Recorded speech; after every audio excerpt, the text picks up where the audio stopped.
Walking along a path at the roots of Pikes Peak, you take a fork in the road toward the Anselm Society Digital Pub. Inside is a raucous conversation on the arts, faith, and what favorite quote you might want etched on your glass. At the corner table by the fire are three people. One of them has settled on her favorite quote of all, "Courage, dear heart." That's me, your co-host, Mandy Hauk. Welcome to Believe to See, a podcast of the Anselm Society Arts Guild. Here at Believe to See, we explore the relationship between faith, art, and storytelling. Our goal is to connect the great story, the great stories, and our own stories so that we can better imagine what it means to live with a Christian imagination. So first, let me introduce my co-host, Evangeline Denmark. How are you? I am okay. You are okay. I'm hanging in there. Yeah. So what quote would you etch on a glass? 100% it would be Julian of Norwich, "All shall be well." Oh. All shall be well. I mean, you can't fit the whole quote on there. Because all manner of things shall be well. And it's like, I think there's a force of love moving through the universe that holds us fast and will never let go, something like that. I'm paraphrasing, but I don't know how many times in a day I say, "All shall be well," and "all shall be well," and "all manner of things shall be well." That's good. So it would either be that or the mug that you've already given me, which is the, hashtag Hot Yates. Yes. So I already have that one. So we'll go with Julian of Norwich. You're welcome. Well, the reason I asked such a weird question is our guest, Eric Schumacher, I almost said marker.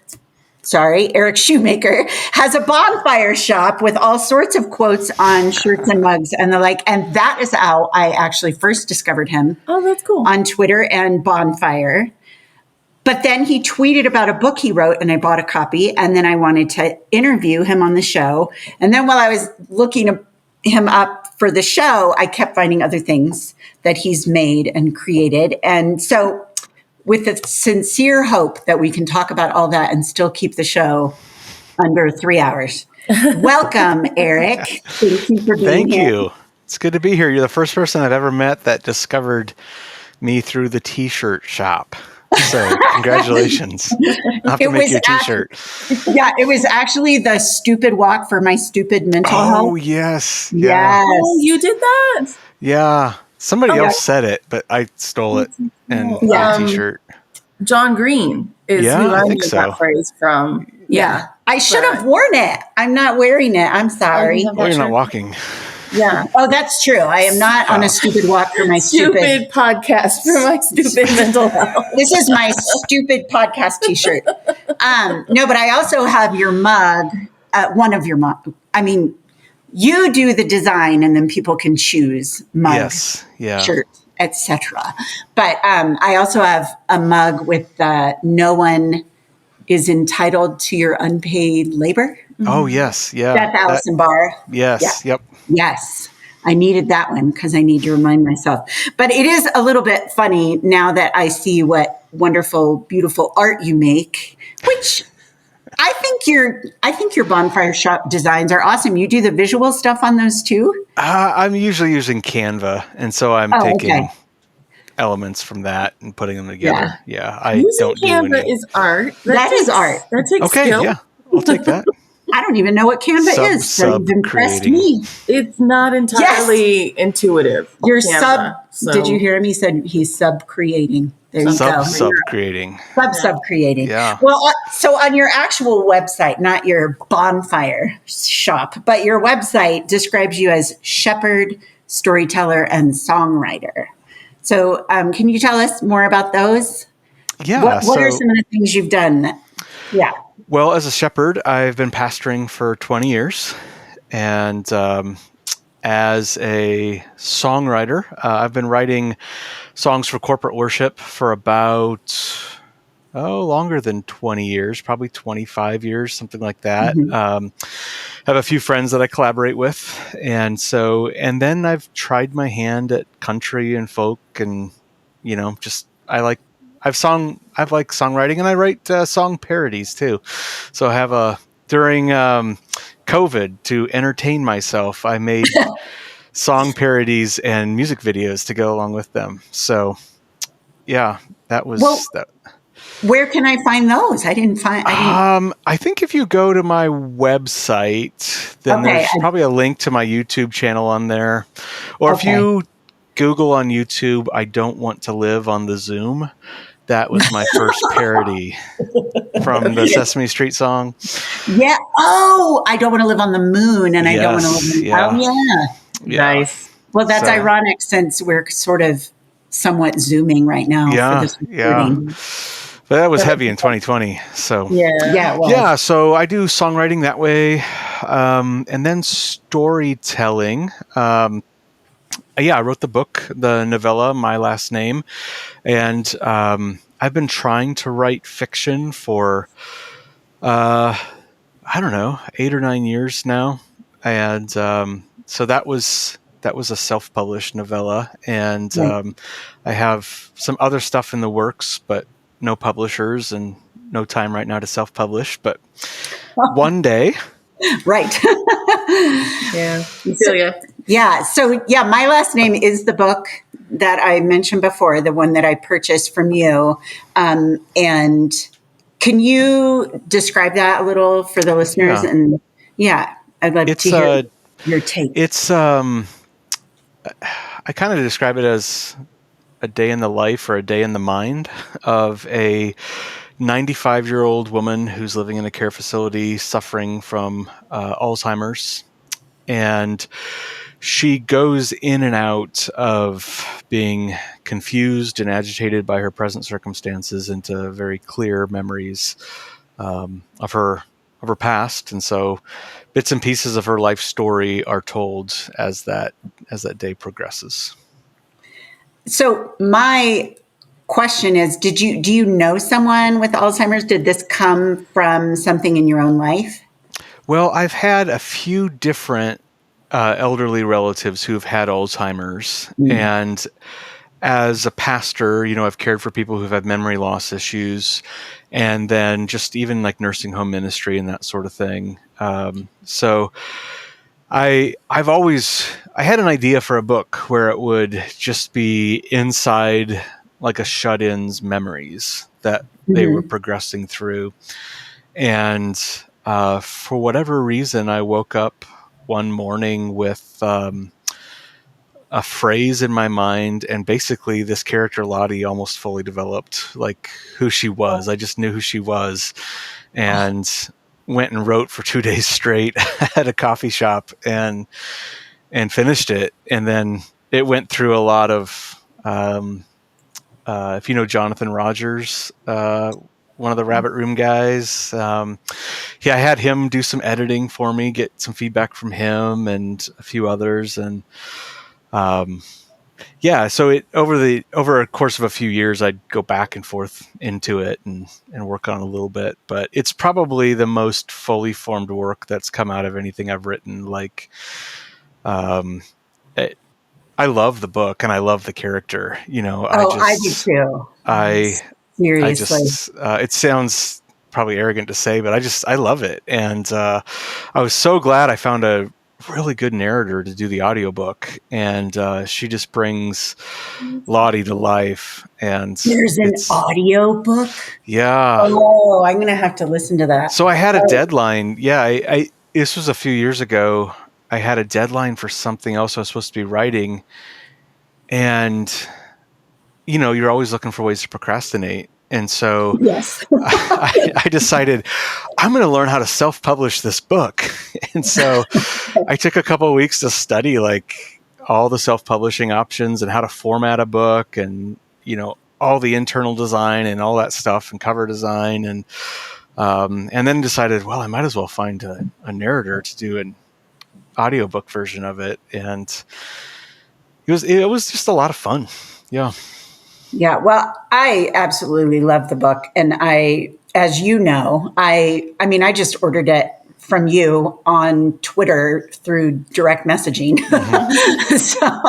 And then as soon as I finished it, I messaged you and I said, okay, I think I ordered 4 or 5 more. I was like, I need more because whenever I really love a book, I buy several copies so I can give them to people when the mood strikes. So I had meant to take Evangeline's over to her a couple weeks ago and I forgot. So I handed it to her when she came over this morning and she was sitting there reading it and it just grabs you right away. And I, like you were saying earlier, I love it when a character just shows up in your head, like fully formed. That is the best feeling when you're not like having to chase them down, having to go off on rabbit trails. Well, is this who you are? When they're just like show up, that's like utter magic. Yes. So it's exciting. And you can tell, I mean, she's just fully formed on the page, which is interesting to say, when the subject matter is, someone who is, having scattered thoughts and,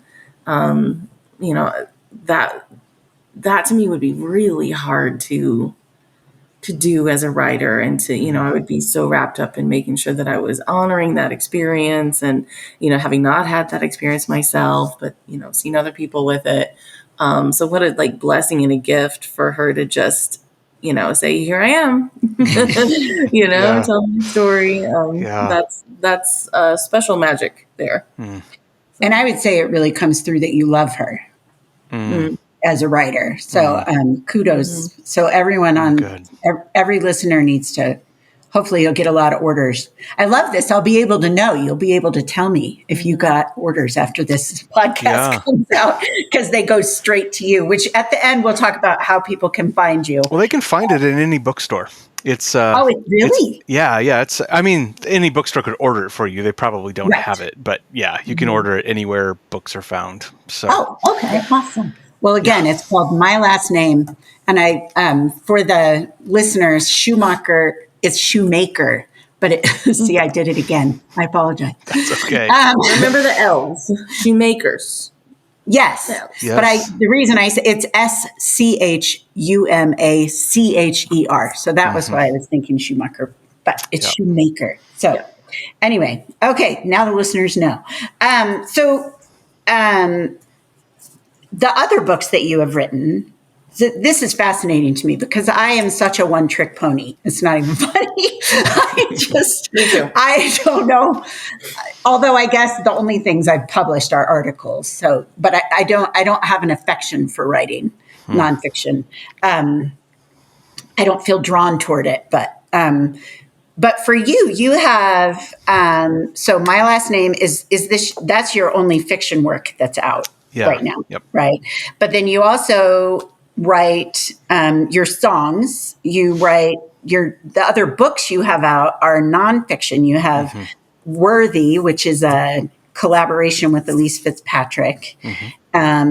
Is Jesus and Gender another collaboration with? It is. Okay. And then, the book that you wrote for men going through miscarriage. Talk a little about that. Because that book is Ours, Biblical Comfort for Men Grieving Miscarriage. And so my wife and I have gone through 4 miscarriages.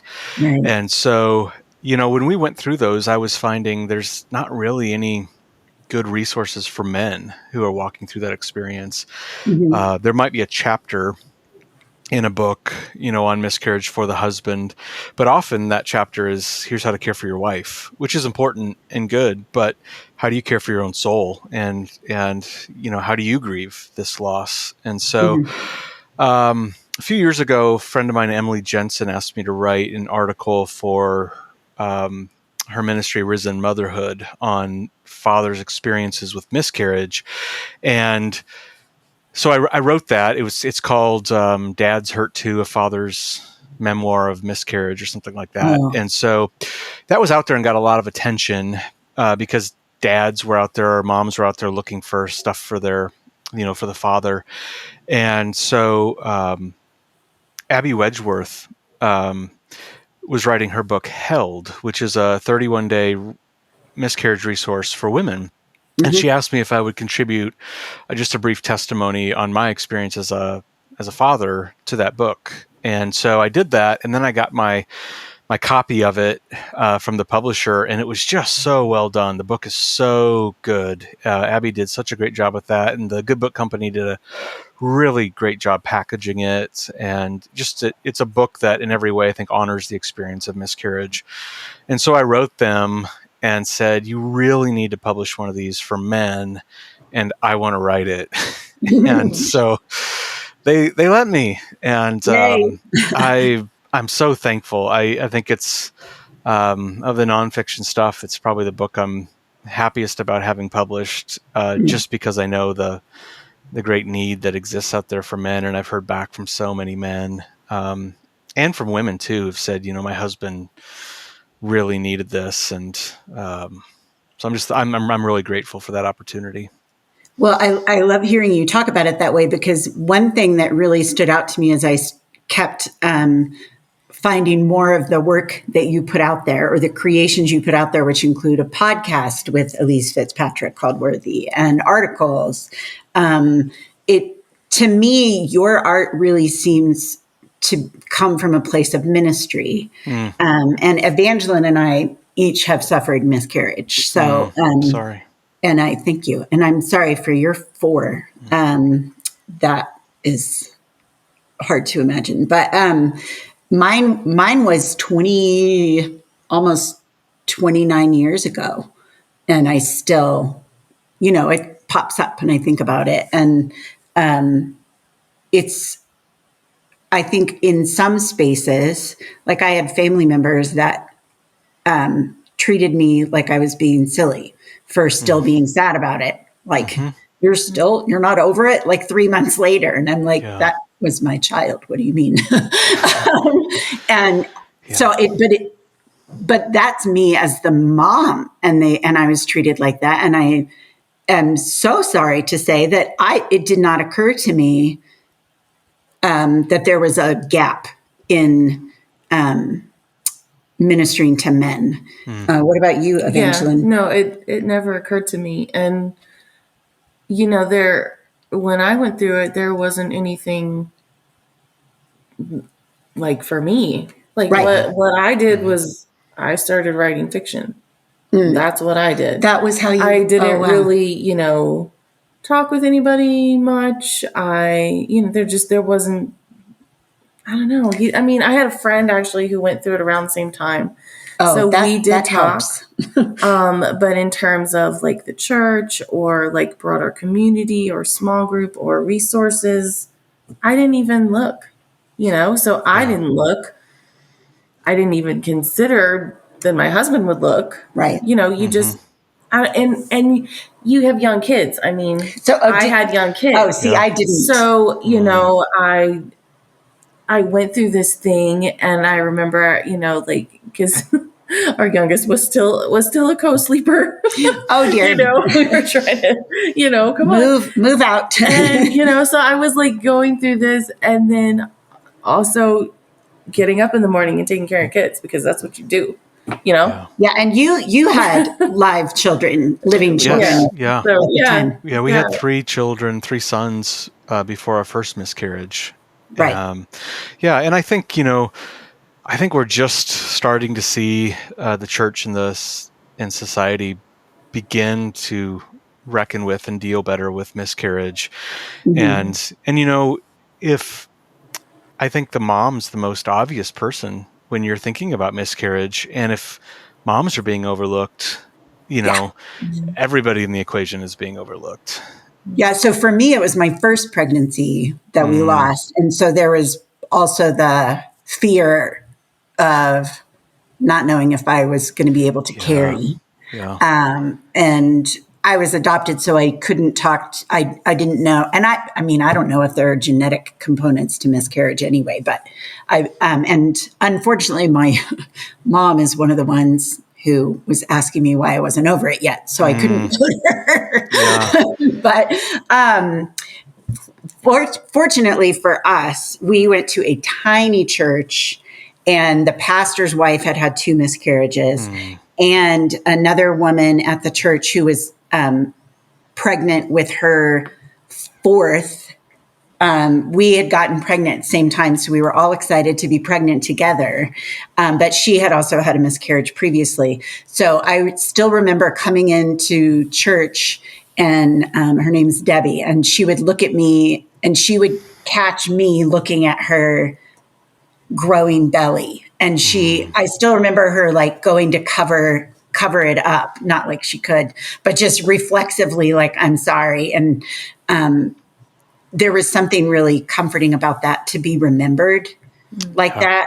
But I think men, nobody was, I don't know if anyone asked my husband, Peter, how are you doing? Well, and this kind of bridges the connection between the gender and and all of that discussion is the church hasn't done a good job of giving men space to have feelings, Right. and so even just the ministry of writing a book to give space to your feelings as a man in this, and then also to other men, is, I think, pushing forward in the church's journey towards, allowing men to be full humans, as we need to allow women to be full humans as well. So I think, the more we do that, the better. The more we can make space and discuss that it's okay for men to have emotions and all of that, the better. The further along we get towards a goal of recognizing, the Imago Dei, our full humanity and image of God in both and all genders. Yeah. That's good. Sorry, Well, I went off on a tangent. I do that. No, but that's a really good segue. Well done. Because, and I think that you're working on a book right now, I don't know if I'm correct or not, but it looks to me like it's sort of a companion to Worthy, but for men, or is that simplifying it too much? No. Yeah. In a word, that is incorrect. I wish. That would be fun. I'm actually working on 2 book projects right now, and one is a book on weakness. And so it's going to be like Worthy in the sense that Worthy walks through the storyline of redemption. It moves from creation, fall, promise, through the history of Israel, ministry of Christ, the church, looking at the value of women, where women show up in the storyline and how God values them and what role they play.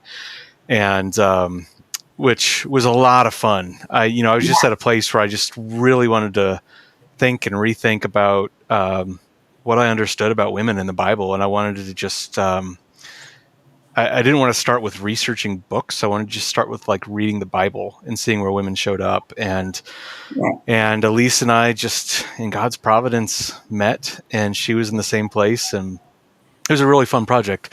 So that's one of the things I love to do, is take a theme and just trace it through the storyline of the Bible. That's part of me as a storyteller, is most of the Bible is story, and even like the epistles it's a letter from one person to another church that happens in history. It's part of a story.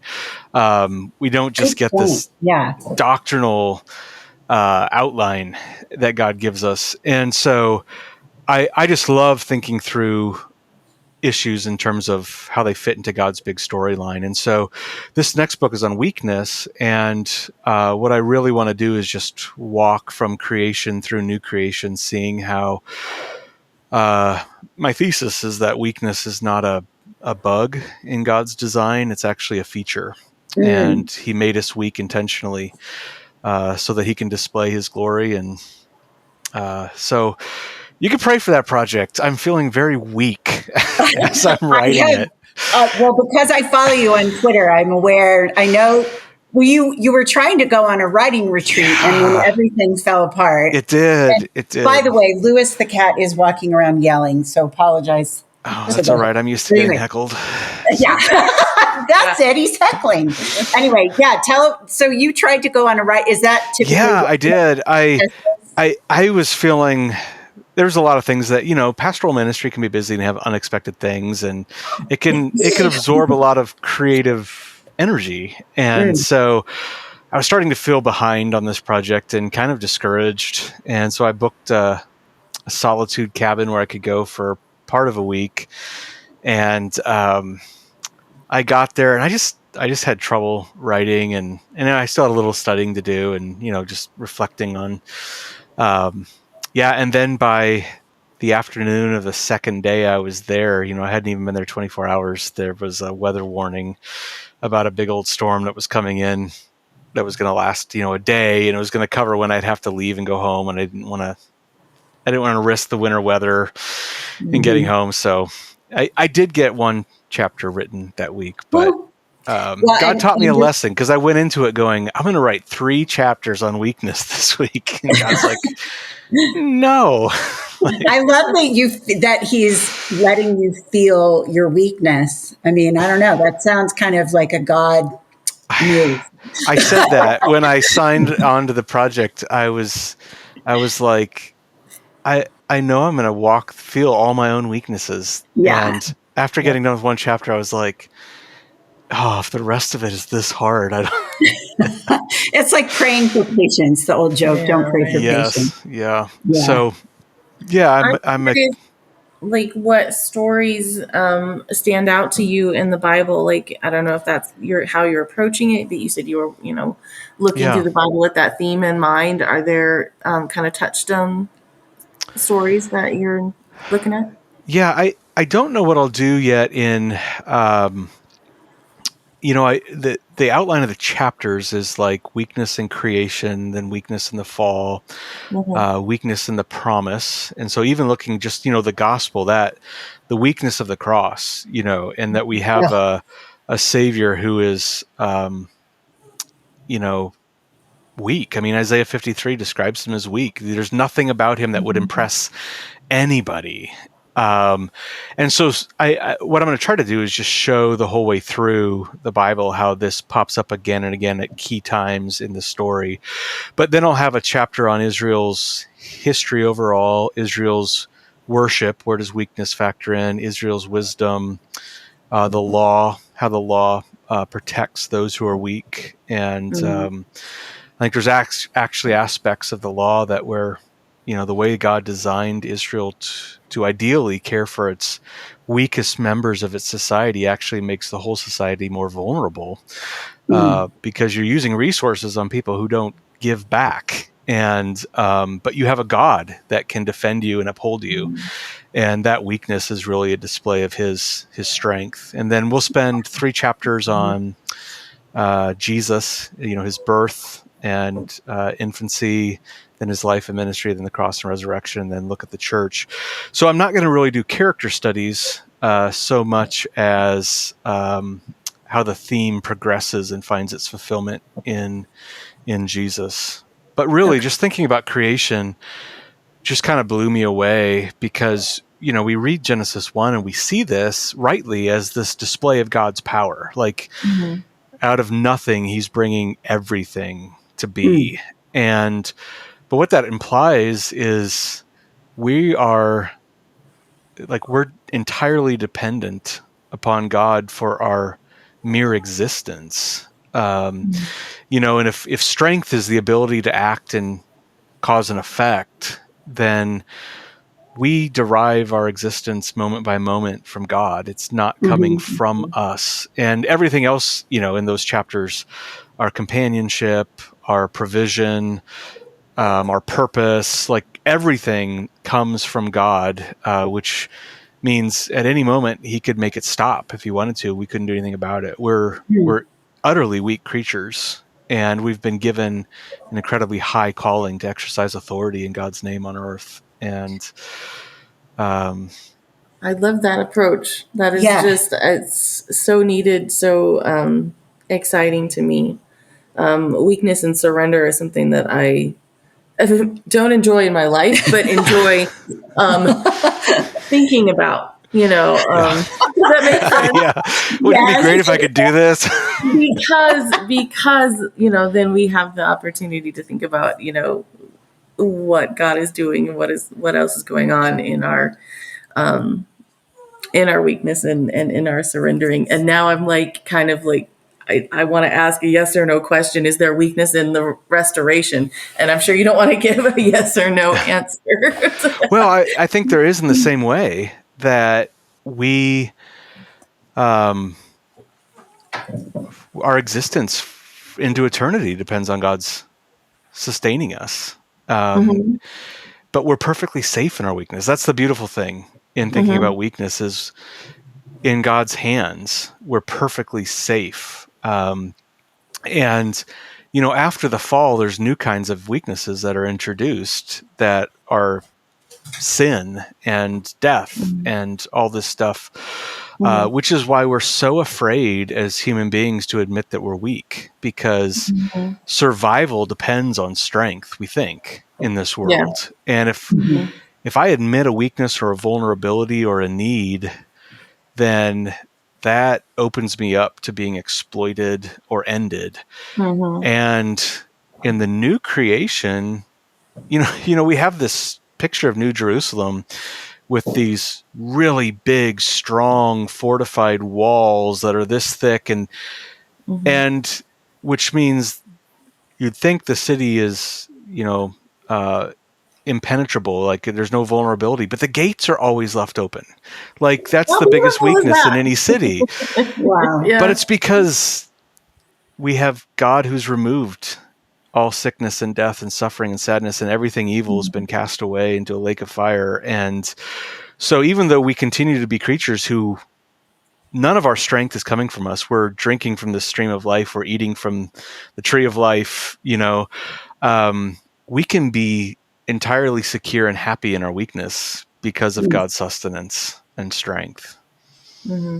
I love that. And it also makes me think, I feel like there's such a contempt for the weak from some people. I don't, Yeah. Again, I'm yeah. trying not to make it sound like I mean anyone in particular, because I don't necessarily, Yeah. but Well, it's universal. It's cultural, and it's like, kind of from our background of trying to survive, and the weakest get left behind, and they're sick, and right. I mean, it's almost subconscious. Well, it is subconscious. That's true. So it is just counterintuitive, that message, and then so needed right now. Right. But to have It is. contempt for someone outside yourself who you see as weak is so, I mean, if that's the way a society is built. I mean, I remember our daughter Bethany is a nurse now, and it's largely because of a mission trip she went to in Guatemala, where apparently culturally,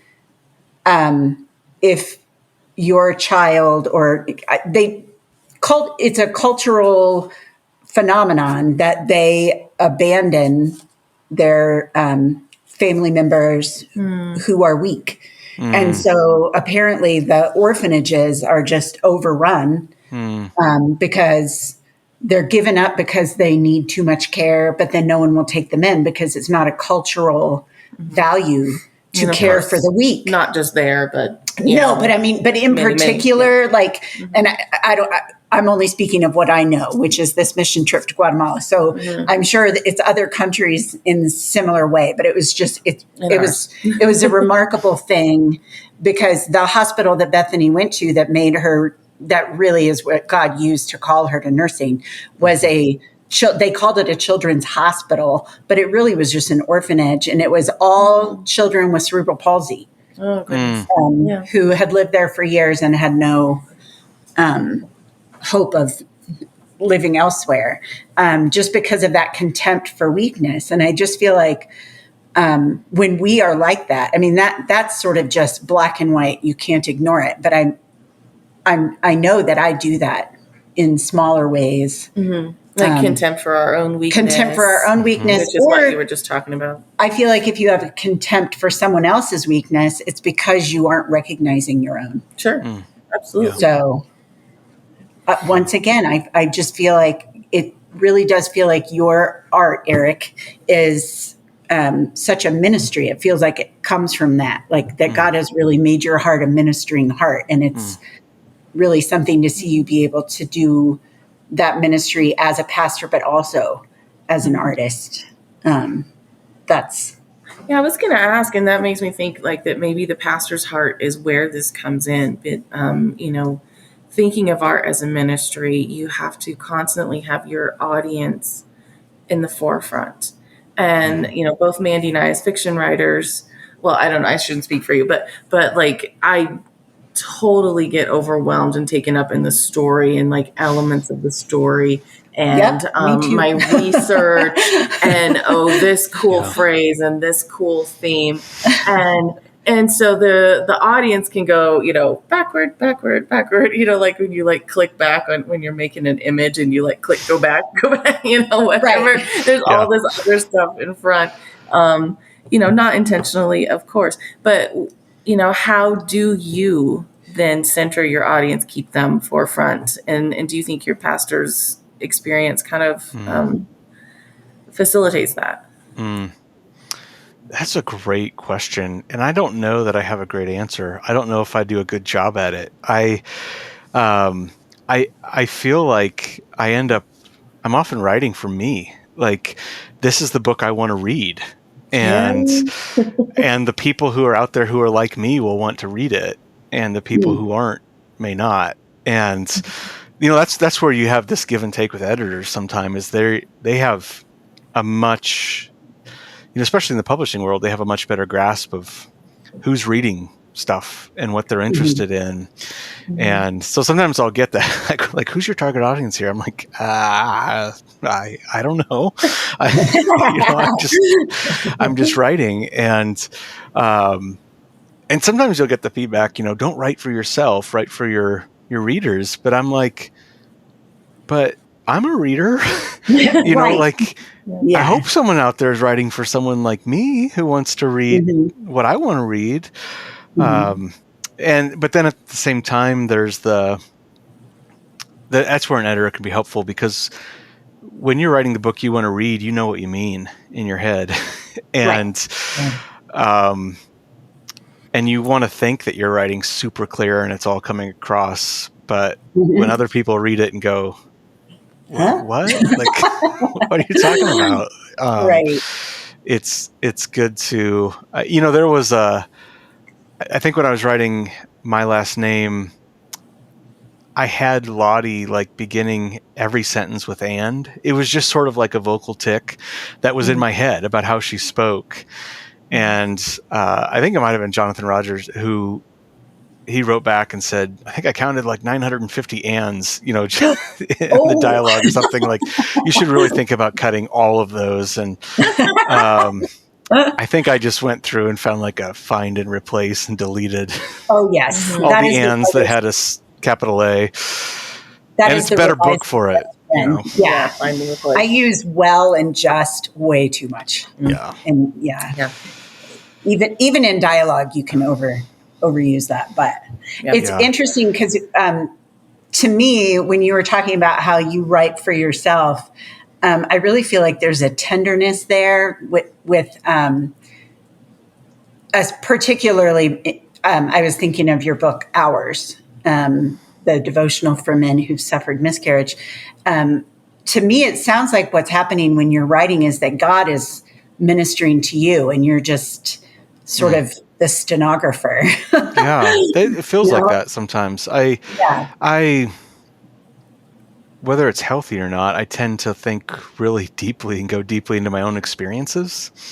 And, but then even when I'm writing fiction, I'll spend a lot of time sitting in a chair at the library or coffee shop, just like trying to put myself into that situation of, if I couldn't communicate, or if this just happened, what would I be feeling there? What have I experienced in my life that's similar to that? And how can I transport those feelings, those emotions, those observations, those thoughts into that place? Maybe that is thinking about the audience. We just haven't really kind of connected it, or maybe I just haven't connected it. But, you are trying to feel the emotions of your character because you want your audience to connect with those emotions. And how else would we do that but to feel them ourselves, which is empathy. Right. Yeah. So in even sitting there trying to feel the emotions ourselves and connect with our own experiences, that is the work of empathy, to meet our audience's needs. So maybe I just need to recognize that, when I'm doing that, because I do the same thing, with my characters, stop and what is she feeling right now? That is the work of serving the reader, serving the audience. Yeah. And I think it really is a ministry because, what you just said about empathy is so accurate, and it's not a skill that I think we encourage or show people how to develop well. And I think reading fiction is really important for developing a sense of compassion. And what we can do is help our reader see life through somebody else's eyes. And for some of those readers, that's going to be their neighbor and people they're going to come across in life, and they're going to go, I never thought about what this experience was like for this person that I know, that I'm coming across their path, or a stranger that I meet on the street. Or it can also be someone hasn't been able to process their own experience. They don't know how to go deep into their own experience, and the people around them have told them, don't talk about it, just ignore it, get over it, whatever. And so suddenly you meet a character who's there and they're thinking through it, and you find your own thoughts and feelings echoed, and you don't feel alone in the world anymore because you have a sympathetic witness who's like, yeah, I'm there with you, even if it's fiction, and these are genuine feelings. That's a really healing and important thing, a way to serve your reader. Yeah, absolutely. Do you think, is empathy something, and I haven't read Worthy, so I'm sorry that I'm asking this question kind of surface level. Is that something you brought empathy specifically to your work in the story of, or in Worthy, in the, Yes. I know it's not a story, but in celebrating the value of women, were you able, I'm really curious, were you able to sit there and think, what would I feel like if I had been treated, this way, if culturally and, and in the establishment, this had been the way that I was treated and expected to behave as a woman?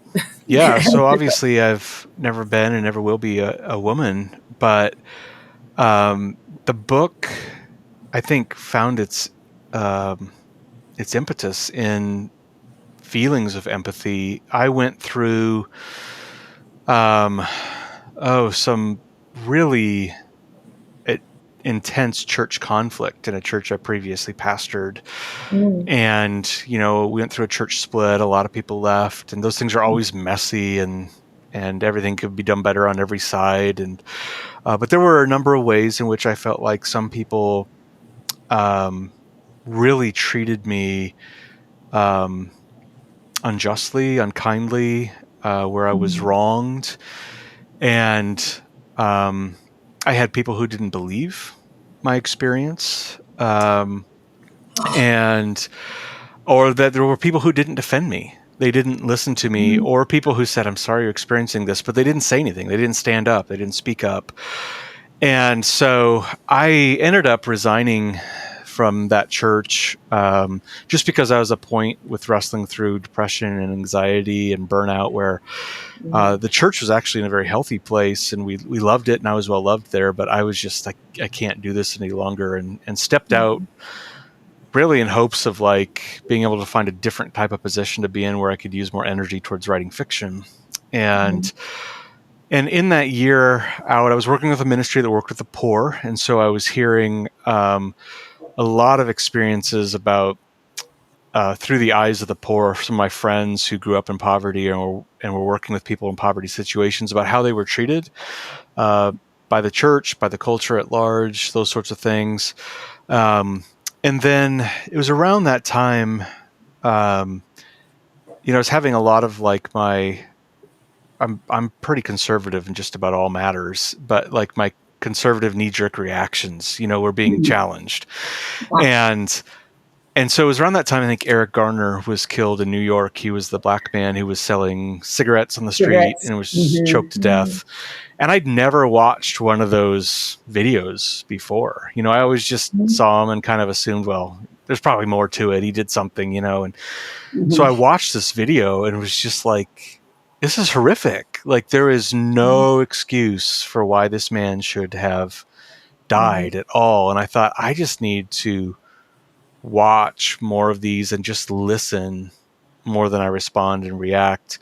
And then Me Too, the Me Too movement came up, and I thought I really need to be listening to these stories. And then it moved into church too. And I thought I really need to be listening to women and what their experiences are like in the church. And there were, and you know, and even in that whole transition out of pastoring, like there were networks and groups, extended groups of friends that, like as soon as I wasn't a lead pastor, I was just like nobody, and like I was out, you know, and it felt like I didn't matter, and I was forgotten and overlooked in the church, and so as I went into listening to women's stories, it was at the same time where I was like, I want to go back and just read through the Bible and see what it has to say about women, see if I've been thinking right or acting right, you know, and so all that just combined together to be like, you know, I had a really, I've written about it in some places, but a lot of mixed motives. I think we all do when we go into stuff. But in pastoring, there was a lot of pride and arrogance and desire to be known by the right people and praised and acknowledged by the right people. And when that all sort of went away, when you're not a lead pastor anymore, and, you know, I just felt like I don't care about being in those circles anymore, like being known and acknowledged by them. But I want to be a voice for women who haven't had a man being a voice for them before, you know. And I want to be in that way. In that way. Yeah. In a good way. Yeah. There's other ways that men have been their voice for them. But like an ally, you know, not a puppet master. Right. And so I just decided, and especially as a conservative pastor, you know, that I wanted to be a voice saying, hey guys, you know, there's places where we've really missed this. And I felt a lot of freedom to say those things without caring about the repercussions of who was going to write me off. And so that's where Worthy came from, was wanting to just like hold up really strong in front of the church to say, God values women, and they have a invaluable place in the church and in the world, in ways that we've overlooked and sometimes haven't seen in the Bible, even though it's right there staring us in the face. Right. So that's probably a longer answer than it needed to be, but empathy played a role in that. Good answer. Well, one thing that I noticed in your little blurbs in the beginning, there are a few people that say, I don't agree with all the conclusions, you know, but the fact that you have treated it with such respect and honor, that is so lacking. Because I mean, if right now, if the three of us talked about complementarian, egalitarian, whatever, we'd probably all three have different perspectives, but that doesn't matter ultimately because it's secondary, tertiary, whatever. But the fact that, you and Elise have been able to address it, truthfully and respectfully enough that people will listen even when they don't agree. And some people, well, yeah, some.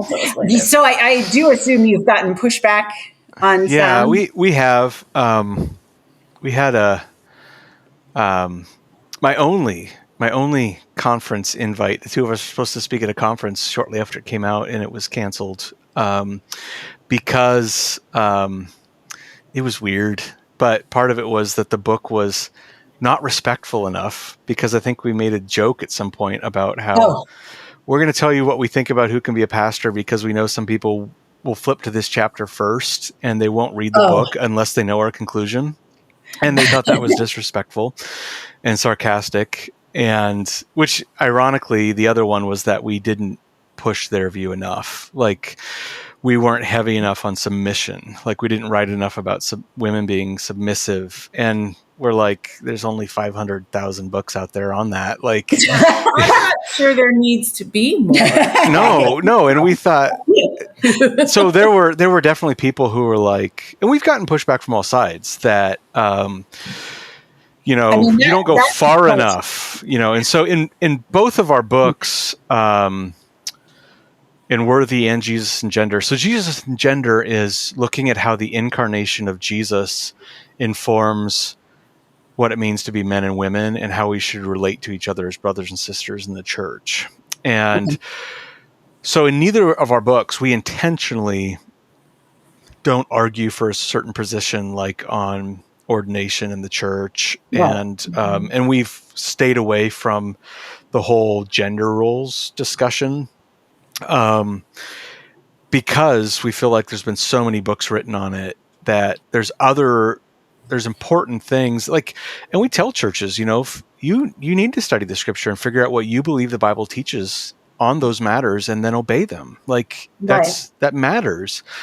But we think these other things matter just as much or more. And if they're not taken into consideration, whatever conclusion you come to on those things, you're going to get the application wrong if you're not understanding these other things that we're trying to emphasize about the value of women and how men and women should relate. I love that. Like, you basically are avoiding arguing. Like, you're not trying to argue. Yeah, and there's people who love to argue, and that's all they want. Really? I haven't seen that, especially not on Twitter. Are you still new to Twitter? Oh, I know. The last week, I'm like, I think I got into a little tiff, and so I probably should go back and delete some things. I just don't argue on Twitter anymore. I used to. Been on Twitter. I used to go back and forth with people, and now I'm just like. Well, I usually, if I get into an argument, I don't. Like, I'm blind to my own motive at the beginning, and I think, oh, this person just needs a clarification. Yeah.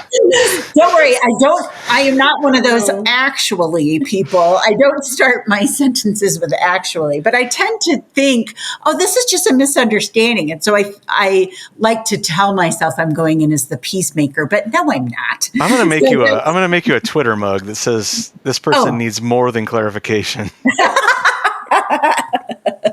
So you can look at that when you're tempted. Yeah, I love it. Don't. They need a lot more. Yeah.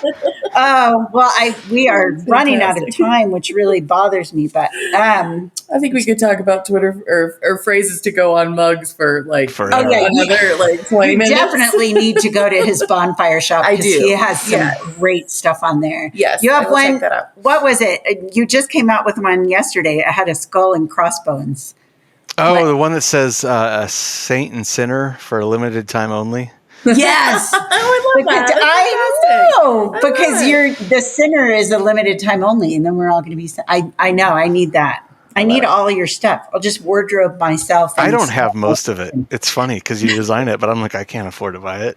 I gotta check it out. For sure. You could write that off on your taxes though if you bought it for yourself, probably. Yeah, I don't know. I'm not a tax business expense for advertising. Yeah, something like that. We didn't even get to talk about him being a theater kid. Oh, I know. Darn it. I have a theater kid marching band. I worked a little bit. So yeah. And I was a theater kid, and I had a theater kid. Probably good because if I talk we about never would shut up if we theater or musical theater. Like if I see a musical, yes, it's the next 30 days. I'm walking around the house lamenting that will I ever be in a musical again? Oh, I know. Yeah. Yeah. We need to have it. We could have a part 2 with Eric Schumacher. I'd be happy to. Let's do that because marching band. Well, and we could have Bethany. The daughter who's a nurse was actually the major musical theater kid. Anyway, okay. So there is a you'll appreciate this. I got contacted by a woman in a theater department. I can't even remember the school now, but she read my last name and said, I want to turn this into a stage play. I was thinking about that. So she sent me the script. She wrote it. And she'd given it to a playwright who said, this is good, but it needs work on the dialogue. There's because how would you do that? I was totally trying to think about that, Eric. So she sent it back to me probably a year ago or more now and said, could you do the dialogue since you wrote the book? And I've just been involved in projects and I haven't gotten to it. Oh, no, because I was going to ask you I would love for that to happen. Yeah, I wasn't going to ask that on the recording, but I definitely would love to stage that. And I was already trying to figure out how it would. We'll have to talk about that. We'll go back into the green room in a minute. But so do the whole, where can you be found? And it's list. Where can I be found? So my website is emschumacher.com, but Schumacher is spelled SCHUMACHER. I assume that'll be in the show notes, maybe. And then, so from there you can find links. My handle on Twitter, Instagram, Facebook, all the places is EM Schumacher. So you put that at the end of the web address and usually brings you to my account. And I have that YouTube channel too that I haven't posted to forever, but that's always fun. And all my books are available in all the places people buy books. And I would love it when people go to their local bookstore and order them, because they might order 2 and then leave one on the shelf. Yeah. Oh, that's a good, clever. Oh yeah. Well, I am so anti-Amazon. I'm rabidly anti-Amazon. So I'm all about local bookstores, bookshop.org, thrift books, all the places. So, and if you message me, I can ship you signed copies or get you a bulk I have deal that, or something. So all the ones I have are signed. So, but I do like the local bookstore. Yes. Agreed. Because maybe even the owner will read it and love it and keep it. Yep. Well, I am just so appreciative of your time and attention. And thank you so much for joining us at the pub. This was fun. As you can tell, listeners, things are winding down here at the Anselm Society Digital Pub. The fire is down to embers. The customers are trundling home, and you've polished off your final glass. Once again, Believe to See is a podcast of the Anselm Society Arts Guild. If you have a minute, we would love for you to rate and review the show on Spotify, iTunes, or wherever you get your podcasts. Thank you so much for listening, and we'll catch you next time.